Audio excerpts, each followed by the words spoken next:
going on, guys? JD from New York here, and this is WWE Off The Script, episode number 76, part number 3, to close out what I hope was a great weekend for each and every one of you guys, man. Thank you so much for joining me on this Sunday morning.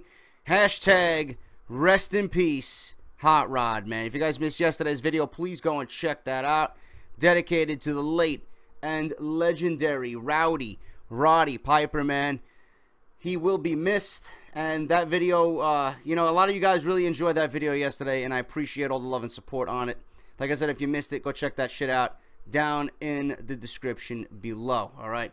Got a lot of news, guys. We're going to get into it. We're going to talk about The Undertaker. We're going to talk about WCW Bash at the Beach. Will that be returning in WWE?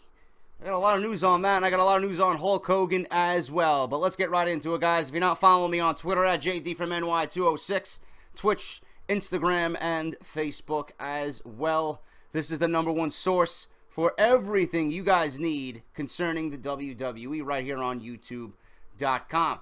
Speaking of The Undertaker, Undertaker is prepping for a monster battle with Brock Lesnar at WWE Summerslam in a few weeks, and it has appeared as if he is doing whatever is necessary for the match. He looks in very, very good shape for someone his age, man. Some have to wonder, though, does that include bringing about an old persona from his former years, man? A persona that had him ride out to the ring on a Harley Davidson and be known as the American Badass. A new shirt for The Undertaker is showing up on WWE.com, and it is one that isn't like the others that have been seen in the past 10 years. This one doesn't really focus on his time as the dark and sinister side that people know so well, but his biker gimmick from over a decade ago. The shirt is called Vengeance Unearthed, and it shows a lot of signs from his years in WWE as a biker. During his time as the American Badass from 2000 to 2003, The Undertaker rode out to the ring on a motorcycle and took on a whole different look. He wore a leather vest and blue jeans and had a bandana around his head. Dead Man Inc. was written on the front of almost all his t-shirts, with a skull and horns featured on a lot of his merchandise too. One of the big differences with his new shirt is that the skull with horns is resting on his big crucifix symbol. It's almost as if the shirt is a mixture of the Dead Man persona and that of the biker gimmick from years ago. WrestleZone.com did bring up a good point, that The Undertaker did show some theatrics of his biker gimmick when he returned at WWE Battleground. Most notably was the emotion that he showed, especially when he grabbed Brock Lesnar for a chokeslam and screamed at him. The Undertaker may not end up doing a full switch back to the biker gimmick, but it may be WWE's way of showing that he would do anything to win. It may not be surprising for him to break out the last ride powerbomb and do other things or two that the biker Undertaker gimmick would do, but not the Dead Man. Fans weren't always too thrilled with the gimmick for The Undertaker, and that was why it didn't last very long. It's hard to think he would do a full switch back, especially this late in his career. If The Undertaker is going to defeat Brock Lesnar at SummerSlam, he's going to have to pull out all the stops. That could include going back to a time when a biker Undertaker rode a motorcycle to the ring and appeared to the music of Limp Bizkit.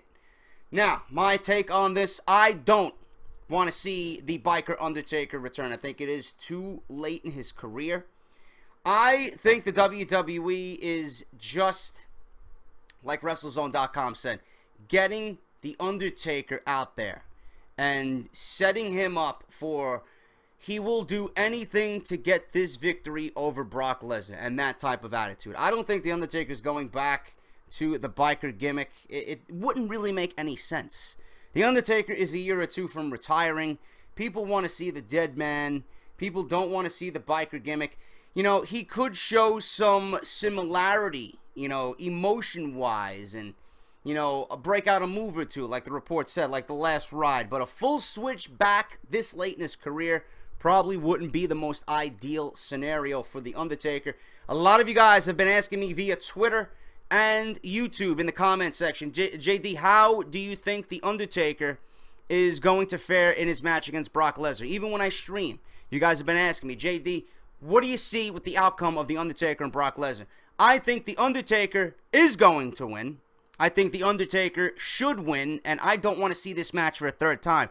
The rumors going around saying that Brock Lesnar is going to get the win, and this is going to set up a third match at WrestleMania where The Undertaker is going to beat Brock Lesnar once and for all and retire. I don't want that, man. I think The Undertaker could go in a completely different route for WrestleMania, something that's going to treat him more as, you know, the legend that he is and set him off into the sunset absolutely on top of the mountain, man. Beating Brock Lesnar is not going to do that, man. This is one of those things that's just, you know, someone wanting revenge. He wants to get his fucking revenge on what had happened at WrestleMania and wants to get his revenge on Paul Heyman and Brock Lesnar for boasting about it for all these months. That's the kind of match this is going to be, man. It's going to be a fight. Undertaker wants to seek revenge, retribution. I don't think this match would be anywhere as good if it went a third match, man, in 2 years. I just don't want to see it. I think The Undertaker should win. I think The Undertaker will win at Summerslam and then go on to WrestleMania and do something completely different. And then, you know, it would probably be best if he did retire, man. You're not going to get any better than WrestleMania 32 in Dallas, in your home state. Not going to get any better than that. So that's what I think is going to happen with The Undertaker. I don't think he's going back to the biker gimmick, but it is being rumored. It is being discussed. WWE does have a t-shirt out, but all that, I still don't think The Undertaker would come out to the biker gimmick. I think it's too late in his career, and I think we're going to see the dead man from here on out until the man does finally hang up the boots. In a recent, I think I did this yesterday. I forgot to delete this from my notes. Daniel Bryan news, obviously. If you don't have his new book, I'm hearing it's very, very good. I did a news report yesterday and Off the Script that Daniel Bryan got into a verbal argument with Triple H, and I discussed that on yesterday's Off the Script. Like I said, if you missed that video, link is down below in the description. News on Tough Enough. I don't watch Tough Enough, guys, so don't please, you know, don't ask me. I don't care about it. I don't watch it. I don't plan to watch it. I think it's just reality show trash, just like Total Divas. But with Hulk Hogan officially out as one of the judges on Tough Enough, following his controversial racial comments, WWE begins its search for his replacement.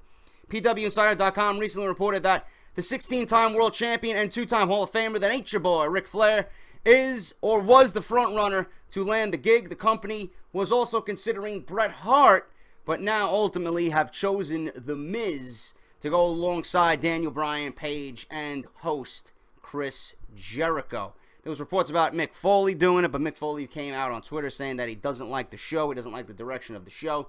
So now The Miz is going to be the permanent replacement for Hulk Hogan on Tough Enough. So that's what you guys can expect on the USA Network if you guys are into that type of thing. All right. News on Alicia Fox, WWE Diva. The revolution that's going on, or the WWE Diva revolution, I should say, that's going down right now in the WWE, may be down one Diva. During WWE Monday Night Raw on July 27th, Divas champion Nikki Bella teamed with fellow Team Bella member Alicia Fox against Becky Lynch and Charlotte. WWE.com has confirmed that Fox was in fact injured during that match. Alicia Fox sustained a mild concussion during her tag team match on Raw. WWE.com can confirm. Stay with WWE.com as more details about Fox's condition becomes available. If I find out anything, I will definitely let you guys know as well, right here on Off the Script. There is no further update out of this time, or as of this time, concerning how much time Fox is expected to miss. Fox, who is 29 years old, has held the Divas Championship on one occasion. Her role at SummerSlam next month, along with the rest of the Divas Revolution, Becky, Charlotte, Paige, Banks, and Naomi, Tamina, Nikki, and Brie, it right now is still unknown. So Alicia Fox right now is out with a concussion, and WWE, with everybody, no matter if you're male or female, are taking extreme precautions when it comes to concussions. Now the Divas Revolution, like the report says, is down one Diva. Hopefully she comes back fairly soon so she can add to the revolution that is going on. Though I'm tired of WWE talking about the revolution. Actions speak louder than anything the announcers are going to say. I know Charlotte, you got Becky Lynch, and you got Sasha Banks. Their actions will speak louder than anything those fucking goons at ringside can say. You don't need to fucking talk about it. Just let it happen naturally, man. That's the best thing for it to blossom into something that we've all been wanting for many, many years. News on Hulk Hogan, guys. Now, we all know Hulk Hogan had the racial fucking comments. We all know Hulk Hogan was caught on tape having sex with his former best friend's wife. But now, more news about Hulk Hogan.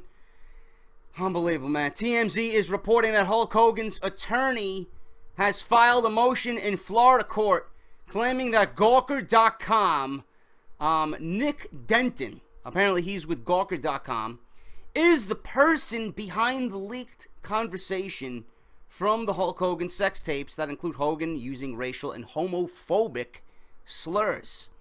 Hogan believes that the conversations were leaked in an attempt to damage Hogan's $100 million lawsuit against Gawker.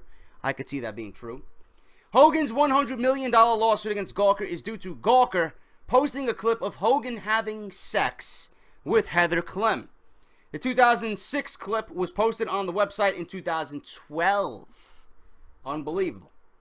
The clips were marked as confidential by Florida courts, but they somehow got out to the National Enquirer and Radar Online, and Hogan believes that Gawker leaked those tapes to those publications. Hogan's attorneys are asking for an investigation of Denton and former Gawker executive A.J. Dalerio. I don't know if I pronounced that right. Whatever. And if Gawker is responsible for the leaks, then Hogan and his attorneys believe that criminal charges should be brought against them. Gawker has denied any involvement in the recent leaks. Gawker President and General Counsel Heather Dietrich tells TMZ Hulk Hogan has only one person to blame for what he said, and no one from Gawker had any role in leaking that information. Bullshit. Bullshit. I certainly don't believe anything these fucking goons over at Gawker say. I'm pretty sure if I had to put money on it, I think Gawker is behind this entire Hulk Hogan scandal. Radar Online and the National Enquirer seem to be making this into a daily thing with Hulk Hogan. This week's leaked conversation from the 2006 Hulk Hogan sex tape includes Hogan talking about his VH1 reality show, Hogan Knows Best, with Heather Clem. In the tape, Hogan says VH1 wanted me to do a big thing and go back to the house I grew up in. So we knock on the door, says Hogan, and a big fag lives there now. This is exactly what was said, folks. This is written transcript from what Hogan said in the tape. Hogan then goes on to say, this half-gay was enamored with Linda. At one point in the tape, Bubba Clem, Bubba the Love Sponge, enters the room and Hogan is allegedly to have said, dude, the only thing I will ever ask of you, I don't know how you will pull this off, is if I am ever on my deathbed, you cannot let Linda come and visit me. Hulk and Linda were still married at the time, but this was likely when the marriage was on the rocks and they were already heading towards a divorce. Radar Online revealed that the man that Hogan referred to as the Black Billionaire and the N-word was Sobe entertainment mogul Cecil Barker. Hogan allegedly talks about his Las Vegas residence purchased at $4.25 million, but grew in value to $5 million. And he says, fuck it. Cecil will buy it and give it back to me after the divorce. Bubba is also allegedly heard using racial slurs. Apparently he said, who's your N-word? I have something for you. Who's your N-word? Bay News 9 has released several more quotes from Hogan during a jailhouse conversation in 2008 with son Nick Hogan. Hogan mentioned that Nick was his N-word and thought that the term means that he's his best friend.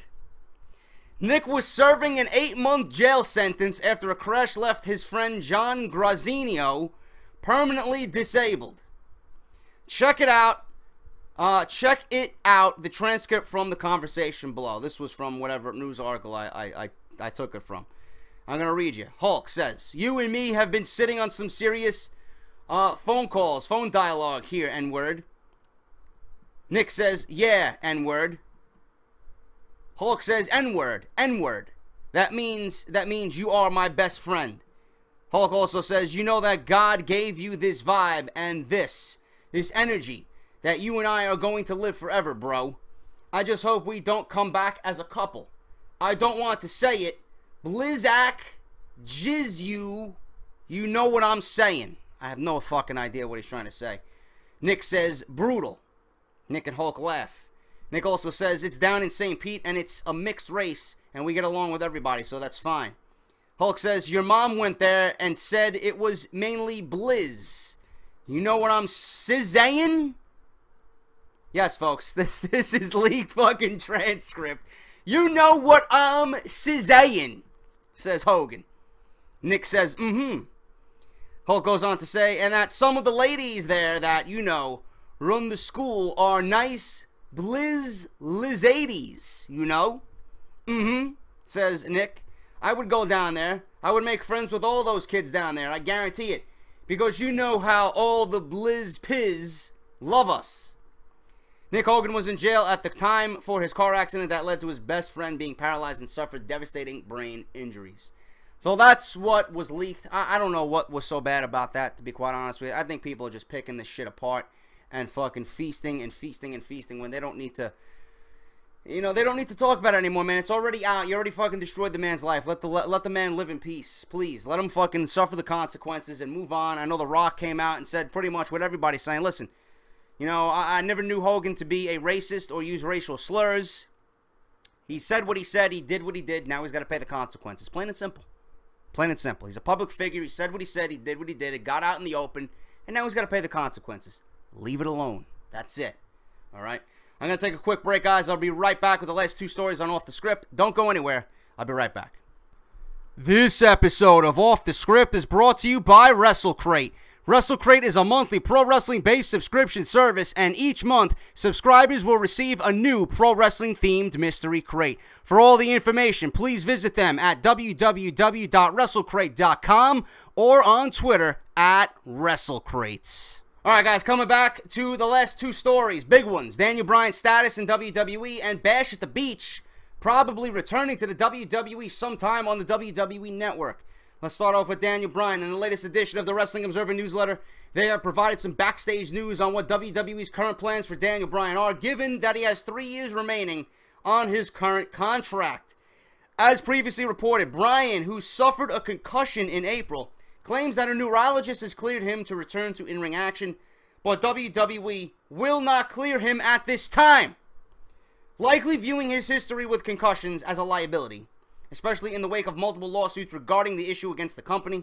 WWE has known Bryan's been cleared for weeks, if not months, and has still not allowed him to return to action. Bryan recently discussed meeting with Vince McMahon and Triple H, where he said that wrestling is his passion, saying, hey, this is my passion. I understand why you guys wouldn't clear me, but we only get, as far as we know, one life, and you're not going to let me do my passion? Dave Meltzer of the Wrestling Observer newsletter says that WWE currently doesn't have any plans to put Bryan back in the ring anytime soon. He writes, Danielson has about 3 years left on his current contract. It becomes a tricky situation with WWE.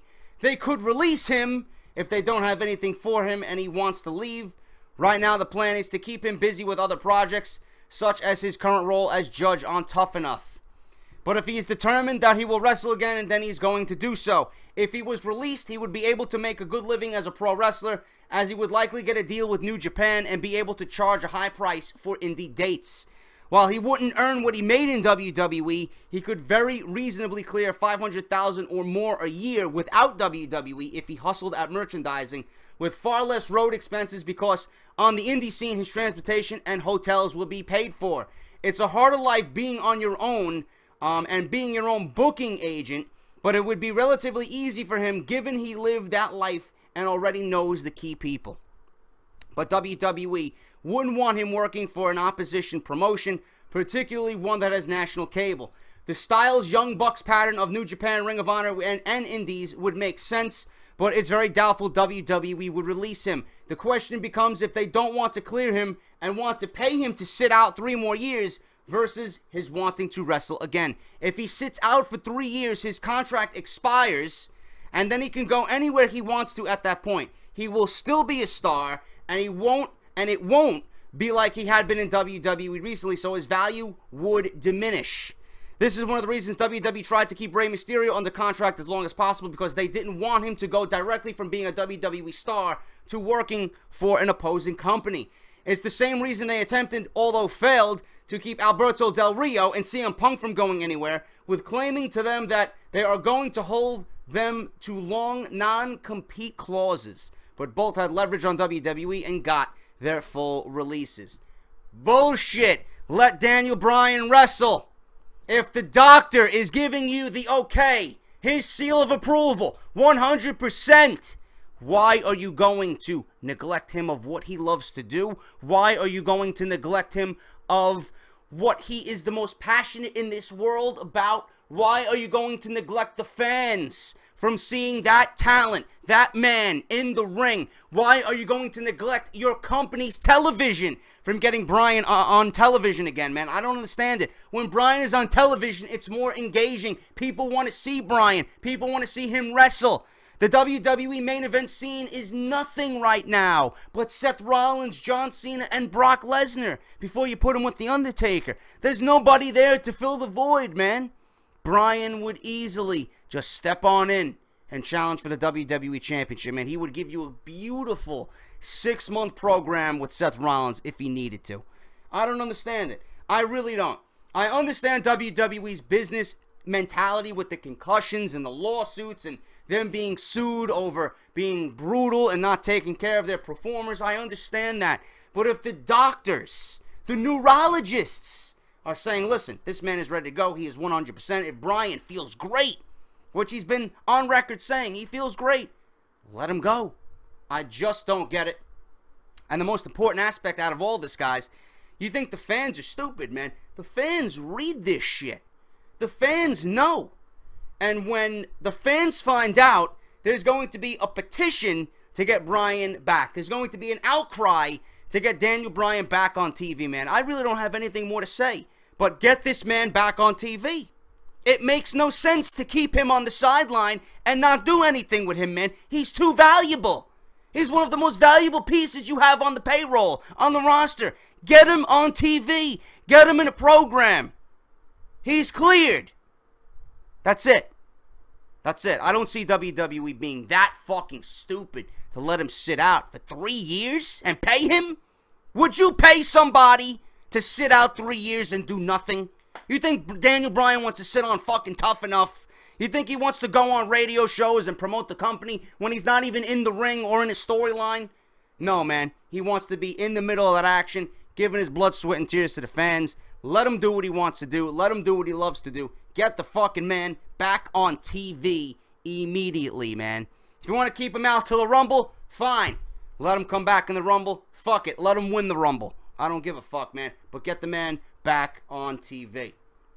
And finally, guys, to end this weekend's Off the Script, Bash at the Beach, which I've been saying for fucking years, should be a pay-per-view on the WWE calendar to begin with in June or July, one or the other. I could revamp the entire pay-per-view schedule, man, and make it to the point where WWE would have a can't-miss pay-per-view show every fucking month, man. Really. I think about this shit all the time. But Bash at the Beach, according to the latest edition of the Wrestling Observer newsletter, WWE may hold a live event on a beach for a WWE Network special very soon. The event would air exclusively on the WWE Network, much like the house shows from Tokyo, Japan, and Beast in the East did on July 4th. Dave Meltzer of the Wrestling Observer and F4WOnline.com reveals that discussions are being held about the possibility of doing a WWE live event on the sand somewhere soon. He writes, the WWE Network, besides doing overseas live specials like they did from Tokyo, is looking into doing a live show on the beach, similar to the first WCW Bash at the Beach on Huntington Beach about 20 years ago. The annual WCW Bash at the Beach pay-per-view was a staple for World Championship Wrestling from 1994 until they were purchased by Vince McMahon's WWE in 2001. The second edition of Bash at the Beach was held on Huntington Beach and saw bouts like Ric Flair versus Macho Man Randy Savage, Vader versus Hulk Hogan in a steel cage match, Sting versus Meng in a United States Championship match, and much, much more. WWE wants to broadcast more WWE live events as network specials, which leads many to believe that the upcoming live event to be held in Madison Square Garden on October 3rd may stream on the network. Brock Lesnar, much like the event from Tokyo on July 4th, is being advertised for the show, and WWE likes to get their money's worth when booking the Beast incarnate. Let's do it, man. Let's do it. But I would love to see this not return as a WWE Network special, even though it would be interesting to see if WWE wants to go down that route. I would love to see it return as a pay-per-view in June or July, man. You could set up a beautiful summer in WWE pay-per-view, man. You could have King of the Ring in June. You could have Bash at the Beach in July. You could have SummerSlam in August, and then go right into Night of Champions, man. That's a fucking beautiful block of 4 pay-per-views, man, that would just reek of quality. King of the Ring, you have the King of the Ring on pay-per-view. The winner of the King of the Ring would get a #1 contender shot at SummerSlam for the WWE Championship. Then you got Bash at the Beach to just give that whole summer mood. SummerSlam would be the extravaganza to end the summer. You got Night of Champions, where you build up all your champions and have them defend the titles all in one night, man. Every fucking champion on your roster defends your title, man, on that show. WWE has a lot to do, man. A lot to do with the pay-per-views. And I don't understand why they just don't utilize it the way they should be utilizing it, man. The Rumble in January. Bring back the Chamber in February. You skip March. You really don't need it. April will be WrestleMania. You could have Extreme Rules in April as well. Whatever. And then you go into May. You could fill in something with May. I don't know. But the summer, man. The summer is always the dead period in WWE. Fill it with Bash at the Beach. King of the Ring. You know, you got SummerSlam and then going into Night of Champions. Halloween Havoc for October. Fuck Hell in the Cell. These gimmick pay-per-views gotta fucking go. Fuck TLC at the end of the year in December. Bring back Starrcade. It's not that difficult to make engaging content, man. WWE is all about the pay-per-view. You want to really get people fucking clamoring to buy the network? Imagine what you can do if you bring back Halloween Havoc for a fucking pay-per-view in October. Imagine what you could do if you bring back the legendary Starrcade in December on the WWE Network, man. It would be great. It would be great, man. Fucking give me a job, please. Hey, Vince, give me a fucking job, bro. Not that difficult, man. Let me handle the booking. I'll take care of everything. That's Off the Script, guys. Thank you so much for watching. Hope you enjoyed it. Hit that thumbs up. If you're not subscribed to this channel, man, I'm going to use something one of you guys said in the comments below yesterday for the video. I want you to fucking Roddy Piper, finger poke of doom. That eye rake of doom. I want you to fucking do that to the subscribe button, man. Subscribe right here to Off the Script NJD. This is the #1 source for everything you guys need regarding WWE right here on YouTube.com. If you guys are not, you know, if you haven't gotten your t-shirts yet, go get your t-shirts. www.prowrestlingtees.com/WWE Off the Script. Been a great month, man. We did over 25. Let's try and beat that this month in August, man. I want to get to 30 sold this month. So if you don't got your t-shirts, please go out and get one. Support it. Absolutely fantastic piece of merchandise, man. Love it. Very proud of it. And if you guys go check out, please, also as well, Wrestle Crates, www.wrestlecrate.com. Edward Allen and his team over there doing a fucking fabulous job with Wrestle Crates. I got a Wrestle Crate unboxing coming up next week, so stay tuned for that. Until then, guys, take care. Thank you for watching Off the Script number 76. I'll be back, as always, on Friday for number 77. Until then, thank you so much for watching. This is JD, and I'll see you back next week, guys. Thank you for watching.